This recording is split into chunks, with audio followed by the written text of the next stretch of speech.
Done. The question is how to save HTML document and run at your own PC. তাই তো? তো first যেটা করবি, notepad খুলে এরকম ভাবে একটা HTML টাইপ করবি। একদম নোটপ্যাড সবার মেশিনে আছে, কোনো কিছু ইনস্টল করতে হয় না। আর HTML করতে গেলে কিন্তু ইন্টারনেট কানেকশন লাগে না। আমি রিপিট ওয়ান্স এগেন, HTML করতে গেলে ইন্টারনেট কানেকশন লাগে না। তো এবার তুমি নোটপ্যাড খুলে আগে এটাকে টাইপ করবে। টাইপ করার পর first you go to the file and save. সেভে গিয়ে তুমি ডেস্কটপে বা তুমি তোমার মেশিনে কোথায় সেভ করবে সেটা তুমি বেটার জানো। ডেস্কটপে যাবে, আমি আমার মেশিনে ডেস্কটপে করছি। ডেস্কটপে গিয়ে ফার্স্ট ইউ ডু, এখানে অল ফাইলস করবে। এই যে টেক্সট ডকুমেন্টের নিচে অল ফাইলস।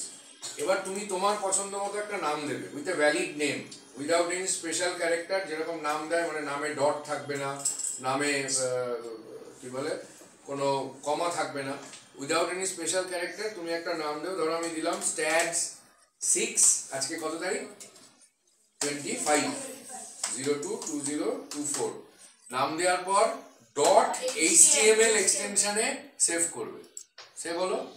এইবার ডেস্কটপে চলে যাবে, দেখবে তোমার যে ব্রাউজার আছে সেই ব্রাউজারই ওটাকে নিয়ে নেবে অটোমেটিক। ঠিক আছে? তোমার যে ব্রাউজার আছে, যে ব্রাউজারটা আছে তোমার মেশিনে, ব্রাউজার মানে বোঝো তো, আইদার গুগল ক্রম হতে পারে বা মজিলা ফায়ারফক্স হতে পারে বা ইন্টারনেট এক্সপ্লোর। তোমার মেশিনে কি আছে সেটা আমি বলতে পারবো না। যে ব্রাউজার আছে, যদি তুমি .html এক্সটেনশনে সেভ করো, সেই ব্রাউজারটাই কিন্তু অটোমেটিক্যালি ওই ফাইল নেমটাকে ধরে নেবে, দিয়ে ডাবল ক্লিক করবে, রান হয়ে যাবে। ঠিক আছে? ক্লিয়ার? ডান।